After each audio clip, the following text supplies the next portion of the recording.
स्वागत है। आज हम एक काफी गहरे विषय पर बात कर रहे हैं। जी। ये विषय श्रोता द्वारा साझा किए गए कुछ स्रोतों से निकला है। मध्यस्थ दर्शन और जीवन विद्या के नजरिए से अनुभव को समझना। हाँ, अनुभव ये बहुत ही केंद्रीय अवधारणा है। बिल्कुल। सवाल ये कि व्यक्ति के अंदर अनुभव होता कैसे है, ये संभव कैसे है। हाँ। और हमारे पास जो जानकारी है वो 4 खास ग्रंथों पर आधारित है। इनसे हमने एक सार निकाला है। हाँ। समझने की कोशिश ये है कि पूरी बात समझ आ जाए, कुछ छूटे नहीं और जैसी है उसी जटिलता में समझें। सरल नहीं करना इसे। बिल्कुल। और हाँ, एक और बात, प्रेमानुभूति और वो 10 सोपानीय व्यवस्था की बात शुरू में ही करनी है ना। हाँ, वो बहुत जरूरी है, क्योंकि ये दर्शन देखिए, ये साफ कहता है कि इंसान सिर्फ सोचता या मानता नहीं है, असल में वो अनुभव करने वाला, प्रमाणित करने वाला और व्यवस्था में जीने वाला है। अच्छा। और अनुभव की मंजिल तक पहुंचने में प्रेमानुभूति एक बहुत अहम पड़ाव है। प्रेमानुभूति। हाँ, और ये सिर्फ अंदर महसूस करने की बात नहीं, इसका एक सामाजिक रूप है जो वो 10 सोपानीय परिवार मूलक स्वराज व्यवस्था है ना, उसके जरिए प्रकट होता है। तो अनुभव निजी होने के साथ साथ सामाजिक प्रमाण भी है शुरू से ही। बिल्कुल, ये दोनों जुड़े हुए हैं। दिलचस्प। तो फिर व्यक्ति के स्तर पर ये शुरू कैसे होता है? पहली शर्त क्या है अनुभव की? सामग्री कहती है अध्ययन। हाँ, अध्ययन। ये अध्ययन क्या चीज है? क्या मतलब सिर्फ किताबें पढ़ना? नहीं, उससे कहीं ज्यादा गहरा है। श्रोते से ऐसे बताते हैं, अध्ययन मतलब आत्मा की साक्षी में। आत्मा की साक्षी में? हाँ, मतलब पूरी सजगता से, और जो पहले अनुभव किया है उसकी रोशनी में स्मरण पूर्वक। ये क्रिया है। अच्छा, क्रिया। इसमें क्या क्या शामिल है? इसमें है साक्षात्कार, चीजों को वैसे देखना जैसी वो है, फिर अर्थबोध, उनका मतलब समझना, और निधिध्यासन, उस समझ में टिक जाना। साक्षात्कार, अर्थबोध, निधिध्यासन।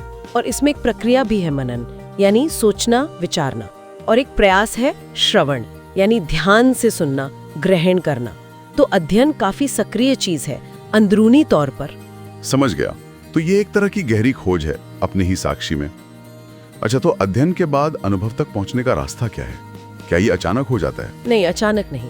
मानव अनुभव दर्शन में इसका एक क्रम बताया है, एक विकास है। कैसा क्रम? शुरुआत होती है भास से, मतलब किसी चीज का हल्का सा धुंधला सा एहसास, थोड़ा सुख मिल सकता है उससे। भास, ठीक है। फिर आता है आभास, थोड़ी और स्पष्टता, थोड़ी शांति महसूस होती है। आभास। उसके बाद प्रतीति, यहाँ एक गहरी समझ बनती है, संतोष का भाव आता है। प्रतीति, संतोष। और आखिर में अनुभूति, परम स्पष्टता, आनंद।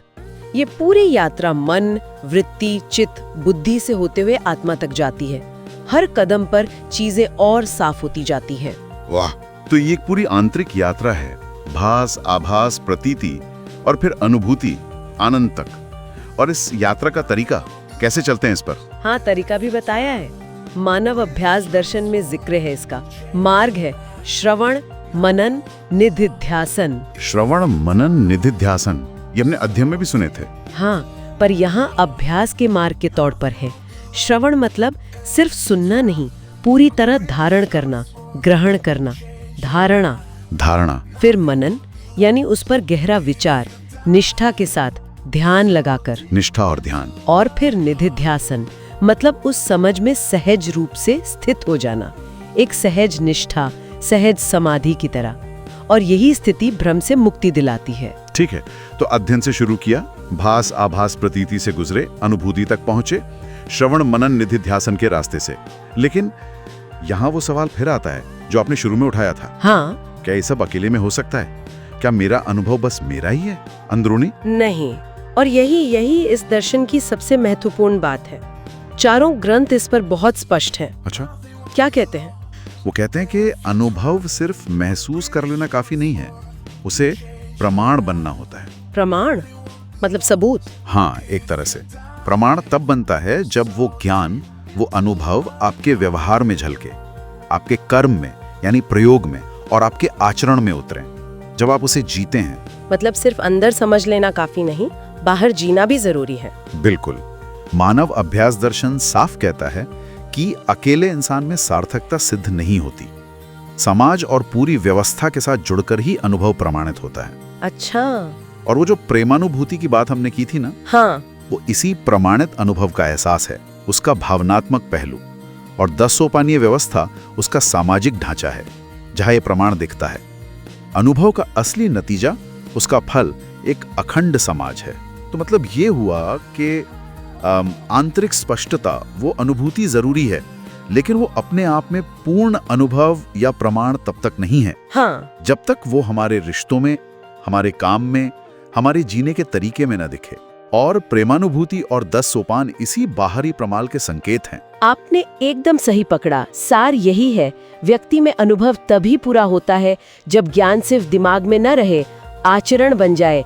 जब व्यक्ति रिश्तों में न्याय से जिए, व्यवहार में प्रेमानुभूति हो और वो इसे सामाजिक स्तर पर सबके लिए प्रमाणित करे। तो अनुभव सिर्फ एक अवस्था नहीं है। नहीं, ये सह अस्तित्व में जीना है, उस समझ को सबके साथ मिलकर जीना है। ये वाकई बहुत समग्र दृष्टि है अनुभव की। अंदरूनी स्पष्टता से लेकर सामाजिक प्रमाण तक सब जुड़ा हुआ है। हाँ, तो चलिए आज की चर्चा के अंत में एक विचार छोड़ते हैं। अगर सच्चा अनुभव, जैसा ये स्रोत बता रहे हैं, व्यवहार और सामाजिक प्रमाण मांगता है, तो आज की इस उलझी हुई दुनिया में कोई व्यक्ति अपनी अंदर की यात्रा, श्रवण, मनन, निधिध्यासन और अपनी बाहरी सामाजिक जिम्मेदारियां, व्यवहार, प्रयोग, आचरण, इनके बीच संतुलन कैसे बनाए, कैसे खोजें? हाँ, ये सोचने वाला सवाल है। इस पर आगे विचार किया जा सकता है। हाँ, तो हम ये जानेंगे कि वही व्यक्ति में अनुभव होता कैसे है, प्रक्रिया क्या है इसकी, और समाज में इसका प्रमाण क्या है, और जीवन विद्या शिविर की भी बात करेंगे। जरूर। ये जो अनुभव है, व्यक्ति में इसकी संभावना क्या है, कैसे होता है ये? देखिए, स्रोत बिल्कुल साफ कहते हैं कि अनुभव सिर्फ कुछ महसूस कर लेना या जान लेना भर नहीं है। अच्छा। हाँ, ये एक स्थिति है। जैसा कहा गया है, दर्शन ही ज्ञान एवं ज्ञान ही अनुभव है, और फिर अनुभव ही सत्य है। मतलब जब तक ज्ञान सिर्फ जानकारी है, तब तक वो अनुभव नहीं। जब वो जीवन में उतरता है, प्रयोग में, व्यवहार में प्रमाणित होता है, तब वो अनुभव बनता है। अच्छा, तो ये सिर्फ दिमागी कसरत नहीं है, ये जीने की बात है। बिल्कुल, जीने और प्रमाणित होने की बात। तो फिर इस अनुभव तक पहुंचने का कोई रास्ता, कोई क्रम होगा? स्रोतों में भास, आभास, प्रतीति, अनुभूति, ये शब्द आते हैं, ये क्या है? जी हाँ, ये अनुभव तक पहुंचने के, आप कह सकते हैं, पड़ाव हैं। एक आंतरिक क्रम है ये पूरा। आंतरिक क्रम? हाँ, मध्यस्थ दर्शन के अनुसार जैसे मन और वृत्ति के स्तर पर या उनके योग में भास होता है, मतलब सुख की संभावना का एक एहसास। सुख की संभावना, ठीक है। फिर वृत्ति और चित्त के योग में आभास होता है। यहाँ शांति की स्वीकृति होती है, थोड़ी और स्पष्टता आती है। शांति की स्वीकृति। उसके बाद चित्त और बुद्धि के योग में प्रतीति होती है। यहाँ संतोष का बोध होता है, मूल्यों की एक गहरी समझ बनती है। संतोष का बोध, मूल्यों की समझ, और आखिर में, और अंत में बुद्धि और आत्मा के योग से अनुभूति। ये अस्तित्व में सत्य का साक्षात्कार है, परमानंद की स्थिति। परमानंद, अनुभूति। हाँ, पर यह समझना जरूरी है कि ये सब अपने आप नहीं होता, ये अध्ययन पूर्वक ही संभव है। अध्ययन पूर्वक? तो अध्ययन का तरीका क्या है? क्या सिर्फ किताबें पढ़ लेने से या सुन लेने से हो जाएगा? स्रोतों में श्रवण, मनन, निधिध्यासन का भी जिक्र है। हाँ, बिल्कुल सही, वही अध्ययन की प्रक्रिया है। श्रवण का मतलब सिर्फ कान से सुनना नहीं है। अच्छा। श्रवण का मतलब है धारणा करना, बात को उसके सही अर्थ में, सही परिप्रेक्ष्य में ग्रहण करना। धारणा करना। फिर आता है मनन, जो सुना, जो धारण किया, उस पर गहराई से सोचना, विचार करना, तर्क करना, निष्ठा और ध्यान पूर्वक समझना। निष्ठा और ध्यान से समझना। जी। और फिर है निधिध्यासन। ये वो स्थिति है जब वो समझ इतनी सहज हो जाए कि वो आपके स्वभाव का हिस्सा बन जाए। एक सहज निष्ठा, सहज समाधि जैसी स्थिति। सहज समाधि।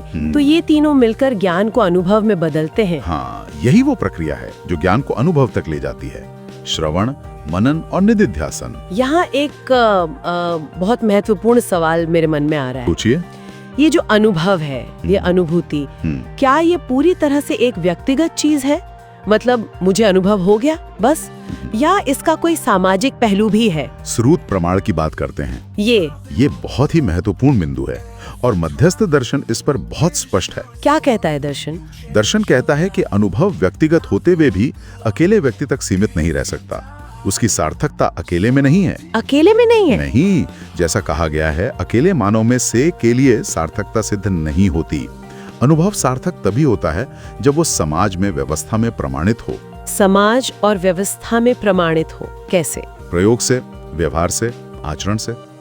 मानव अभ्यास दर्शन में भी कहा है, मानव द्वारा प्रकट होने वाला प्रमाण केवल प्रयोग, व्यवहार एवं अनुभव पूर्वक ही सिद्ध हुआ है। अच्छा। तो अनुभव का जो असली फल है वो है प्रेमानुभूति और ऐसी व्यवस्था का निर्माण जिसमें सार्वभौमिकता हो, जिसका लक्ष्य अखंड समाज है। अखंड समाज। हाँ, तो बिना सामाजिक प्रमाण के अनुभव एक तरह से अधूरा है, अप्रमाणित है। समझ रही हूँ।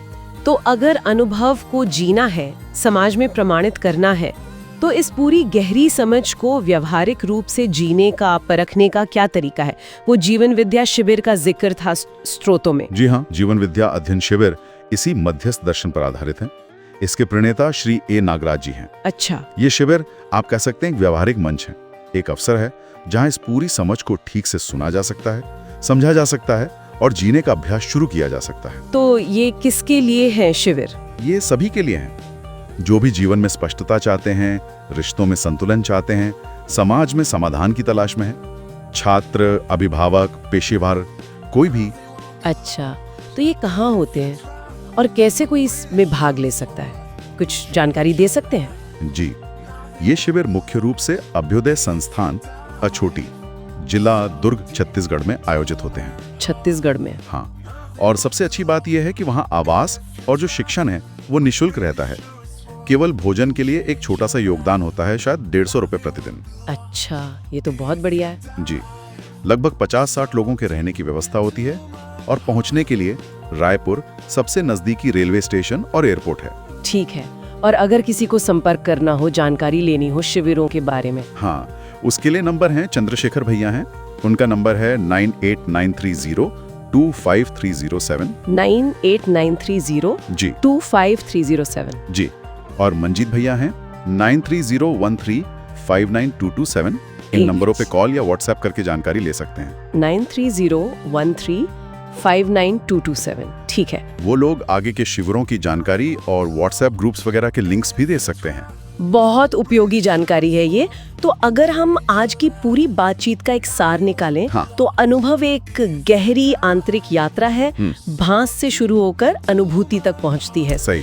ये एक व्यवस्थित अध्ययन प्रक्रिया से संभव होती है, श्रवण, मनन, निधिध्यासन। बिल्कुल। लेकिन इसकी असली कसौटी, इसकी सार्थकता जो है वो व्यक्तिगत दायरे में नहीं, बल्कि सामाजिक व्यवहार में, व्यवस्था में प्रमाणित होने में है। एकदम सही कहा आपने। अनुभव का प्रमाण जीने में है, समाज के साथ, व्यवस्था के साथ। और जीवन विद्या शिविर इस पूरी समझ को जीने और जांचने का एक व्यवहारिक अवसर देते हैं। जी हाँ, जैसा स्रोतों में एक तरह का भरोसा दिलाया गया है, अनेक लोगों ने जीवन विद्या को जांचा है, आप भी जांच कर देखिए। ये खुला निमंत्रण है। स्वयं परखने का निमंत्रण। बहुत खूब। तो आज की इस गहन चर्चा के बाद श्रोताओं के लिए सोचने का एक बिंदु छोड़ जाते हैं। जरूर।